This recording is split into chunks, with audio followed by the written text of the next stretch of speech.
বন্ধুরা, কে ধনী আর কে গরিব এটা কি আমাদের ভাগ্য নির্ধারণ করে? কোনো মানুষ কি জন্ম থেকেই গরিব হয়, নাকি তার চিন্তা ভাবনা এবং তার সিদ্ধান্ত তাকে গরিব করে রাখে? বেশিরভাগ সময় লোকেরা তার নিজের দারিদ্রতার দোষ ভগবান এবং নিজের ভাগ্যকে দেয়। কিন্তু সত্যি কি ভাগ্য সমস্ত কিছু ঠিক করে? যদি আপনিও এটা মানেন, তাহলে এই ভিডিওটি আপনার চিন্তাভাবনাকে সম্পূর্ণভাবে বদলে দেবে। আমি আপনাকে এমন 5টি গোপন তথ্য বলতে চলেছি, যেগুলো যদি আপনি বুঝে যান আর নিজের জীবনে লাগু করে নেন, তাহলে আগামী 6 মাসের মধ্যেই আপনার জীবন সম্পূর্ণভাবে বদলে যাবে। আমি আপনাকে কথা দিচ্ছি, আপনি এই ভিডিওটি দেখার পর কখনোই ভগবান এবং নিজের ভাগ্যকে দোষ দেবেন না। এর বদলে নিজেই নিজের ভাগ্যের মালিক হয়ে উঠতে শিখে যাবেন। তাই যদি আপনি সত্যি সত্যি ধনী হয়ে উঠতে চান, তাহলে এই ভিডিওটিকে শেষ পর্যন্ত অবশ্যই দেখুন। তো আসুন শুরু করা যাক। এক সময় একটি ছোট্ট গ্রামে রমেশ নামের এক যুবক বসবাস করত। রমেশ ছোট থেকেই অভাব ও দারিদ্রতার শিকার ছিল।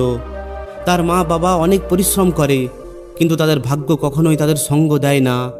এরপর যখন রমেশ বড় হয়, তখন সে মজদুরি করে তার পরিবার চালানোর চেষ্টা করে। কিন্তু তারা যতই কাজ করুক না কেন, তাদের ঘরের মধ্যে কখনোই কোনো সমৃদ্ধি আসে না। এরপর রমেশ বারবার ভাবতে থাকে যে আমার ভাগ্যটাই তো খারাপ। প্রত্যেক দিন যখন ক্ষেতের মধ্যে থেকে কিংবা কারোর ঘর থেকে কাজ করে ফিরে আসতো, তখন তার চোখের মধ্যে শুধুমাত্র একটাই প্রশ্ন থাকতো যে আমি এত গরিব কেন? ভগবান আমাকে এত দারিদ্রতা কেন দিল? আমাকে কেন এত গরিব বানালো? এই সমস্ত কিছু বলে সে প্রতিদিন নিজেকেই দোষ দিতে থাকতো। রাত্রে যখন সে তার পুরনো ছেঁড়া ফাটা বিছানার মধ্যে শুতো, তখন সে শুধুমাত্র তার দুর্ভাগ্যকেই দেখতে পেত। তার এই অবস্থা দেখে গ্রামের কিছু লোকেরা তাকে নিয়ে মজা করত, আবার কিছু লোক তাকে ভরসাও দিত। কিন্তু রমেশের মনের মধ্যে সবসময় একটাই প্রশ্ন ঘোরাফেরা করত যে আমার ভাগ্য কি শুধুমাত্র দারিদ্রতায় লেখা আছে? ঠিক তখনই রমেশের সঙ্গে এমন একটা ঘটনা ঘটে যার কল্পনা রমেশ কখনোই করেনি। রমেশ নিজের কাজ করে ঘরে ফিরছিল। ঠিক তখনই রাস্তায় তার সঙ্গে গ্রামের একজন বৃদ্ধ ব্যক্তির দেখা হয়। তিনি রমেশকে বলেন, হে পুত্র, যদি তুমি নিজের জীবনে এই সমস্যার থেকে মুক্তি পেতে চাও, তাহলে ওই জঙ্গলে ঝর্ণার পাশে এক মহাত্মা থাকেন। তিনি খুবই জ্ঞানী আর তিনি অনেক মানুষের জীবন বদলে দিয়েছেন। তুমি তার সঙ্গে দেখা করতে পারো। এটা শুনে রমেশের মনের মধ্যে একটি আশার আলো জেগে ওঠে। তাই সে ভাবে যে হয়তো ওই মহাত্মা আমাকে আমার এই দারিদ্রতার কারণ বলতে পারবেন আর এর কোনো সমাধান দিতে পারবেন। পরের দিন সে দেরি না করেই ওই জঙ্গলের দিকে চলে যায়। ওই জঙ্গল খুবই ঘন এবং রহস্যময় ছিল। রাস্তায় সে ভয়ও পাচ্ছিল, কিন্তু নিজের অবস্থা পরিবর্তন করার জন্য সে এগিয়ে যাওয়ার ক্ষমতা পায়। বেশ কয়েক ঘন্টা চলার পর সে ওই ঝর্ণার কাছে পৌঁছায়। সেখানে একটি গাছের নিচে ওই বৃদ্ধ মহাত্মা নিজের তপস্যায় মগ্ন ছিলেন। রমেশ একটু ভয়ে ভয়ে ওই মহাত্মার কাছে যায় এবং প্রণাম করে বলে, হে মহাত্মা। ওই মহাত্মা নিজের চোখ খোলেন এবং মধুর সুরে বলেন, এসো পুত্র, বলো তোমার কি সমস্যা? রমেশের চোখ দিয়ে জল ঝরে পড়ে। সে কাঁদতে কাঁদতে বলে, হে মহাত্মা, আমি খুবই গরিব। আমি কখনোই একটি ভালো জীবন কাটাতে পারিনি। আমি ছোট থেকেই খুবই কষ্টে জীবন কাটিয়েছি। আমি কি পাপ করেছি যে আমার ভাগ্য এতটা খারাপ? আমি কি কখনোই ধনী হয়ে উঠতে পারবো না? তখন মহাত্মা একটু হেসে বলেন, হে পুত্র, তোমার দারিদ্রতার সমাধান তোমার মধ্যেই আছে। দারিদ্রতা কোনো ভাগ্যের খেলা নয়। দারিদ্রতা হলো আমাদের চিন্তা ভাবনা এবং আমাদের কর্মের পরিণাম। আমি তোমাকে জীবনের 5টি নিয়মের ব্যাপারে বলছি। যদি তুমি এগুলোকে সঠিকভাবে বুঝে নাও, তাহলে আগামী 6 মাসের মধ্যেই তোমার সম্পূর্ণ জীবন বদলে যাবে। রমেশ বলে, ঠিক আছে হে মহাত্মা, আমি এর জন্য তৈরি। ওই মহাত্মা বলেন, ঠিক আছে, আমার কথা খুবই ধ্যান দিয়ে শোনো। দারিদ্রতা থেকে বেরিয়ে আসার প্রথম নিয়ম হলো নিজের চিন্তা ভাবনাকে বদলাতে হবে। তুমি যতক্ষণ না নিজের চিন্তা ভাবনাকে বদলাচ্ছ, ততক্ষণ এই দুনিয়ার কোনো শক্তি তোমাকে ধনী করে তুলতে পারবে না। রমেশ একটু অবাক হয় এবং জিজ্ঞাসা করে, হে মহাত্মা, চিন্তা ভাবনা কিভাবে পরিবর্তন করব? মহাত্মা বলেন, বেশিরভাগ মানুষ এটাই মানে যে সে গরিব এই জন্য কারণ তার ভাগ্য খারাপ, কিন্তু এটা সত্য নয়। ধনী এবং গরিবের সবথেকে বড় কারণ হলো চিন্তা ভাবনা ও কাজ করার পদ্ধতি। ধনী ব্যক্তিরা সবসময় নতুন সুযোগ খোঁজে, তারা নিজের পরিশ্রম সঠিক দিশায় লাগায়, আর তারা কখনো এটা মানে না যে তাদের ভাগ্য খারাপ। তারা সবসময় এটাই ভাবে যে তাদের নিজেদের ভাগ্য তাদের নিজেদেরকেই তৈরি করে নিতে হবে। এরপর তিনি বলেন, তোমাকে নিজের চিন্তা ভাবনাকে পরিবর্তন করতে হবে। যখনই কোনো নতুন সুযোগ আসবে তখনই সেটাকে হাত থেকে বেরিয়ে যেতে দেবে না।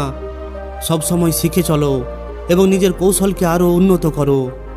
রমেশ একটু মাথা নাড়ে আর বলে, আমি বুঝে গেছি হে মহাত্মা, পরবর্তী নিয়মের ব্যাপারে বলুন।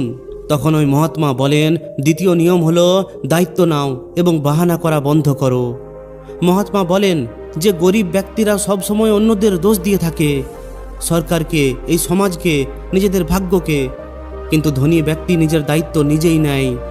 তিনি একটি উদাহরণ দিয়ে বলেন যে যদি কোনো কৃষক এটা ভাবতে থাকে যে বৃষ্টি না হওয়ার কারণে তার ফসল খারাপ হয়ে গেছে, তাহলে সে কখনোই উন্নতি করতে পারবে না। কারণ বৃষ্টি না হওয়ার কারণে যদি সে কুয়ো এবং সেচ ব্যবস্থার নতুন কোনো বিকল্প খোঁজে, তাহলে তার ফসল কখনোই খারাপ হবে না। রমেশের এই কথাটি খুবই ভালো লাগে। সে অনুভব করে যে সে সবসময় নিজের যে কোনো অবস্থার জন্য ভগবান এবং ভাগ্যকে দোষ দিত, কিন্তু সে কখনোই নিজেকে পরিবর্তন করার চেষ্টা করেনি। তৃতীয় নিয়ম হলো ধনকে অর্থাৎ অর্থকে সঠিক পদ্ধতিতে ব্যবহার করা উচিত। মহাত্মা বলেন, বেশিরভাগ গরিব মানুষ যতটা রোজগার করে ঠিক ততটাই খরচও করে দেয় অথবা কোনো ফালতু জিনিসের মধ্যে লাগিয়ে দেয়, কিন্তু ধনী ব্যক্তিরা তাদের অর্থকে সঠিক জায়গায় বিনিয়োগ করে। তারা জানে যে অর্থকে কিভাবে বাড়ানো যায়।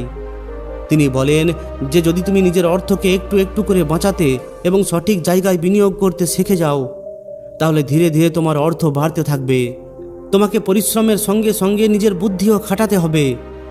এরপর রমেশ বলে যে এখন থেকে সে নিজের অর্থকে সঠিক জায়গায় বিনিয়োগ করবে। চতুর্থ নিয়ম হলো নতুন নতুন জিনিস শেখো।